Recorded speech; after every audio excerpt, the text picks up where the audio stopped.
What's up, guys? Mason the Brock Henderson here, and this is Legends of Tomorrow, Season 6, Episode 7, Back to the Finale, Part 2. Pretty solid episode overall, and honestly, this season of Legends of Tomorrow has just been kind of fun, little different, but enjoyable. And so, yeah, I mean, this is a pretty solid, I think this is kind of a mid-season finale in a way, because this feels like Bishop has been stopped at this point, so now I don't really know what's going to happen for the rest of the season. But it feels like the first half of the season was about him and what he was doing to Sarah and his whole master plan. They've stopped that. Now, I don't know. I mean, obviously, Sarah and Ava are about to get married, so maybe it'll be focused on their wedding. I mean, as far as I know, there's still aliens out in the timeline, I think, so maybe that'll be kind of a focus. And then probably also just the fact that we know Sarah has an alien technically inside of her, as does Spooner. So there's kind of that little side story too. I don't know. It feels like it might be a little unfocused from here on out, and that does concern me a bit. Oh, Constantine getting his magic back as well.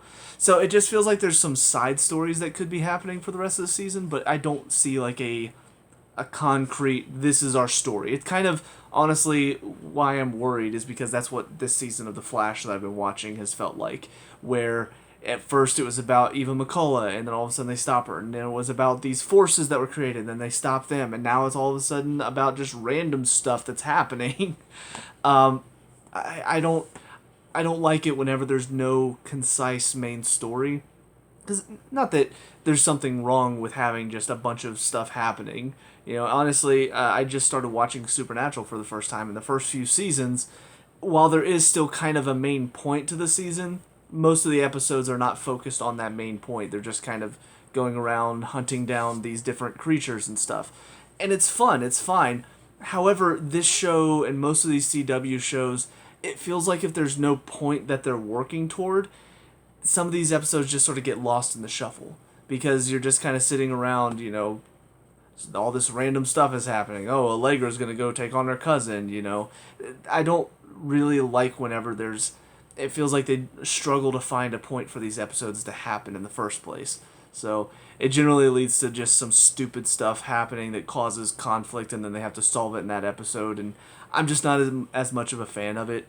But as far as the stuff inside of this episode, there are some really good moments. Obviously, the breaking of the fourth wall, it's not something that they've shied away from before. But especially in this one, like, oh yeah, finale. Oh, don't worry, you'll see it soon. Yeah. I really like the finales, except for the one where I died. Like, just a couple of good lines there. God, there was one from Sarah. I don't remember it now. Oh, right. It was because Bishop was talking about, her dying and how he saved her. She's like, I die once a year. Like, just the casual way that she said it is like, I mean, that's true. They all have experienced some form of death at some point, it seems. So it was a great line, and that kind of, it's why I still enjoy the show, is because it does feel like they don't take themselves too seriously. And especially with Bishop I was hoping he was going to be a bit more of a main villain, because while he was a little too goofy at times, it did feel like he fit the theme and the style of the show very well. Just randomly singing some of his lines, doing a little dance as he's, doing his evil master plan. It feels like a Legends villain to me. Like, I wish we had seen the team really have to go up against him, maybe take on a bunch of his clones or something along those lines. Maybe he creates a version of himself that has all these superpowers and they have to take him on. I don't know. It feels like he was a good villain to have. So I don't know if he's definitely dead and gone, but I kind of hope he's not. While I can't say that I loved every scene with him, I will say I'm going to miss having him on the show. So we'll see if he comes back. I'm kind of hoping he does, but who knows. The stuff with them trying to save Sarah, it's kind of stupid, but it's also kind of funny how they handle some of it, with Ava from the past coming in, seeing them, knowing what they're trying to do something. She's like, there's no way I'm okay with this. Crap. She starts drinking. Now I gotta get blackout drunk so I forget all of this. Just some really good moments overall. And then, of course, with Sarah coming back and the team's reaction to seeing her again, it was a nice moment, and really helped solidify that feeling of this team is a family. You know, they really do stick together, and not in like the Mimi family like Dom line that the Flash tried to pull. It was a good episode overall and a good way to wrap up, seemingly for now, the whole Bishop storyline and all of that. So, yeah, we'll see where it goes next, but that's it for this one. On to the next one. I'll see you there. Now, episode 8, Stressed Western. This one, I mean, it's okay. It's definitely still got the zany feel that I enjoy from these episodes, but I wouldn't necessarily say it's one that I was laughing the whole time at it. Some of the jokes didn't land quite as well, and again, that sense of not really sure of where the show's going to go from here, how the second half of the season's going to go. I kind of felt that in this episode, definitely. I mean, some of what I mentioned, you know, the aliens still being out in the timeline, Sarah dealing with not being totally human. There definitely were those storylines in it, but it just sort of feels all its own little thing. Now, granted, I do think they tied it in pretty cleverly, having the alien be one that's attracted essentially to rage, you know, and wants to eat it. So I do think they found that nice little way to connect some of these stories to what's happening in this episode. But it just doesn't feel like it's going to be quite the same without having some centralized focused plot going forward. So we'll see what they decide to do, whether they keep everything separate or whether we do see a new threat start to emerge. Some of the things that I feel like didn't really work for me in this episode, first of all, them all arguing in the bar as there's an alien that they know comes to devour you if you're fighting. Very odd. You know, like Nate, he took the moment to realize, oh wait, I can use this to draw its attention. Didn't really have a plan outside of that though. Like, I don't know, it's just very weird that they wouldn't just say, hey, let's talk about this whenever there's not an alien that is out there, you know, that might come eat us if we don't stop arguing. And then on top of that, because what's really, I know that what the joke they're going for, but it didn't really feel like it worked, is that once Nate starts to blow up, they're all like, hey, whoa, Nate, don't, there's an alien out there. Like, I get what they're going for, that they were all so in their own headspace that they weren't aware of it, but now that Nate's doing it, they're all of a sudden worried about it. I get the joke, it just doesn't really work because it makes them all look extra stupid. And then the fact that Nate didn't really have much of a plan, like it looked like he popped up with an idea for a second, and then he draws the alien to him and steals up, and he's like, this is as far as my plan goes.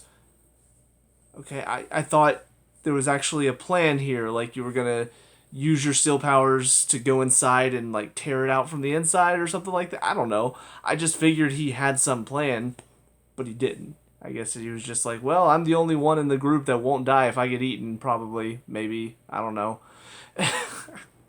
It seemed very odd. And then on top of that, the whole argument between Astra and Spooner, which I'll admit, I mean, I wasn't a big fan of Spooner early on, then she kind of got to be okay, and now in this episode she got a lot more attention, and I don't know, I'm just not the biggest fan of her. Again, her acting kind of goes in and out whether or not it's good. Like, there are some moments where she's okay. This one, it definitely got a lot worse. And that they really accentuated her accent in some of them. And I know they were all talking in the Western, but it felt like even when she wasn't trying to do the accent, it felt like she was trying to put on some sort of accent when she was talking. I don't know. It's weird. And then her and Astra, their argument and stuff felt very forced to me compared to everybody else's arguments, which made a bit more sense. So, yeah, it's a little odd, but and the final thing that wasn't the best for me is the fact that Diggle was here, but he wasn't Diggle. He was playing another character. I don't know. I mean, I know that David Ramsey seems to be popping up in all of these shows, but why? Why not just have them go to the present and then, like, if you're gonna have Diggle be the constant in all of these different shows, why not have them go to present day and Diggle's there instead of just, oh, well, we still want David Ramsey on the show, so we'll just have him play some character back in the Old West. Because reasons? So yeah, I don't know, just seemed a little odd. Everything else, though, was pretty enjoyable. The cowboy narrator was goofy, but not too goofy. Just that right amount of silly that I enjoy. And then, yeah, it's just some of the stuff with the townspeople and the idea of this wild wild west being all like no cussing, no fighting, no fornicating, no like all of that was just really really funny to me, and seeing their reaction as they just look around and they're expecting this fight and the guy's just like, yeah, I'm ready to have a good time too. It's just, I don't know, it was silly in the right ways for me, but just not everything in this episode worked. So, but anyways, with that being said, on to the final of these 3 episodes. I'll see you there. And finally, episode 9, This Is Gus. So yeah, this, again, not a show you have to take too seriously, and definitely a few things in this episode that are just kind of ridiculous. I think my favorite thing in the episode was getting to see what Bayrod could have been. Just something about the attitude change and the total style change. It was pretty funny, and knowing exactly who Bayrod is, it was great to see him essentially out of character. It's like, seeing Zari go from who she was last season, or not last season. Was that last season? No. 2 seasons ago. Going from that Zari to the current Zari we have, it's just kind of fun to see what could have been for a character, how a character could have acted. So, yeah, seeing that Bayrod, obviously it got a little too douchey at one point, but they had to make him that to kind of increase the intensity of trying to get the whole thing solved. But yeah, overall, I mean, this is clearly not an episode for me. You got a lot of characters that are just basically the new age kind of, this is the way the world needs to be, because the way the world is now is terrible and we need to change it. I don't know. It's not the way I feel about most things, I think. So it's definitely not really an episode intended for me. But at the same time, I feel like it also does sort of capture the essence of what some writers think they're doing. And I do think there's some comedy in that. I don't know if that's how these writers feel. But it definitely, the way Bayrod is talking to the guy, he's just like, you don't understand, man.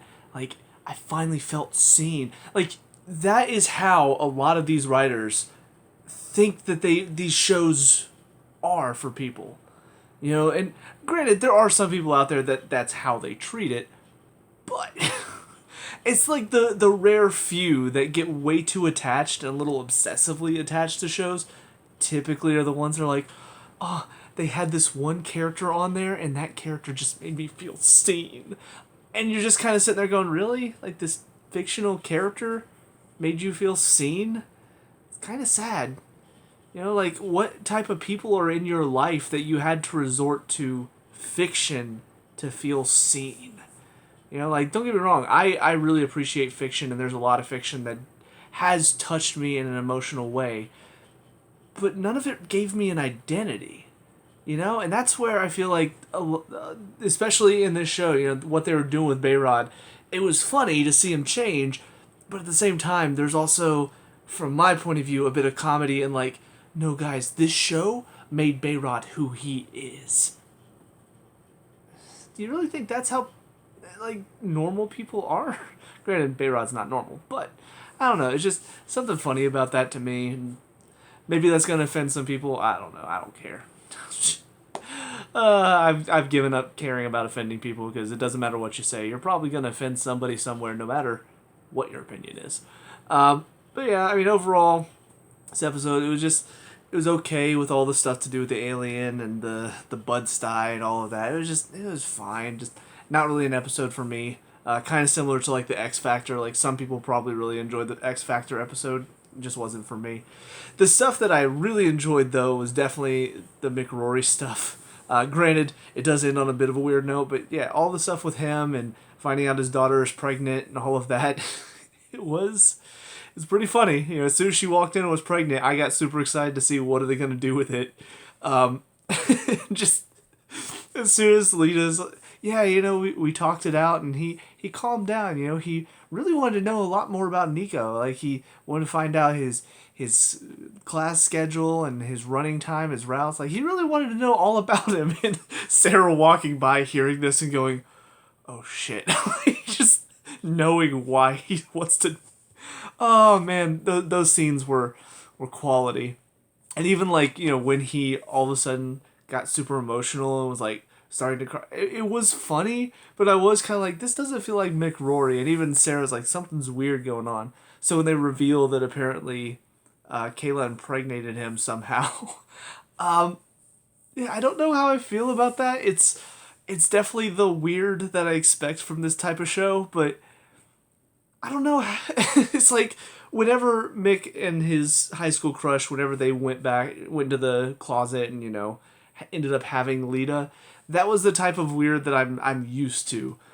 Throwing aliens into the mix to the point where an alien can apparently impregnate Mick. That's the type of weird that it's like, it's borderline a little too weird for me. I'm not sure how I feel about it. I'm sure they'll do some funny stuff with it, but it is kind of riding that line of like, okay, now you've lost me. And being just weird enough to be like, yeah, that's Legends of Tomorrow. So, yeah, I don't know. I don't know what to expect from all of that, but it definitely seems like it's going to be, excuse me, pretty funny. And, yeah, I am still enjoying this season so far. I wouldn't say it's my favorite season. It's definitely not my least favorite season. I would say season 1 has probably been the worst one, and that's just because they weren't really sure what they wanted to do with the show yet.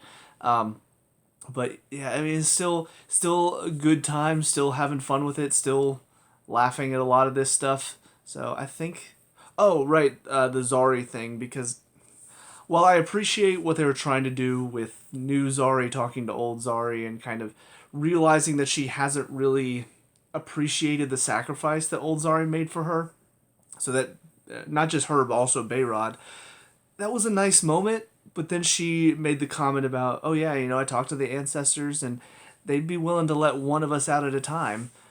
That to me feels like a bit of a cop out, and don't get me wrong, I understand what they're trying to do with it. I understand that they're trying to give Nate his moments as well, let him enjoy. But I felt like letting him be able to go inside the totem and be with Zari, old Zari.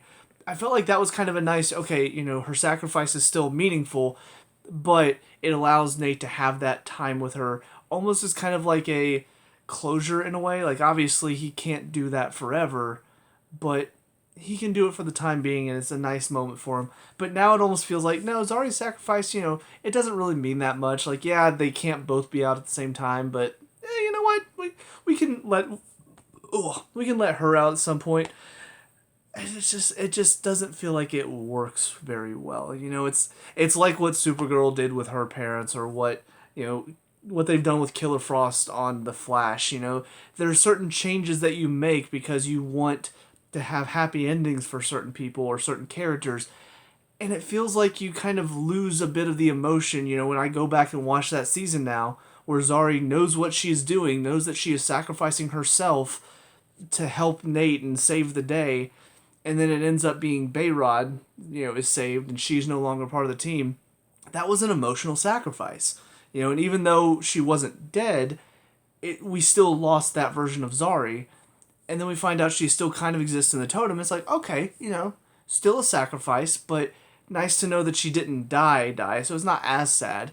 And then all of a sudden now Nate can go visit her. Okay, well, good for Nate. It's still not quite the same, still weird to date somebody that's in a totem all the time. Like, it's kind of hard to do. So still kind of a sacrifice. And now she's out of the totem. So now the sacrifice is completely pointless. And it feels like none of that emotion was warranted at all. So a little disappointed they decided to go that route. But at the same time, I mean, I feel like that's kind of the CW's, I guess, their style in a way. Like, obviously I don't know about the other CW shows, but it definitely feels like the DC Universe CW shows, it feels like they don't want to have sad endings.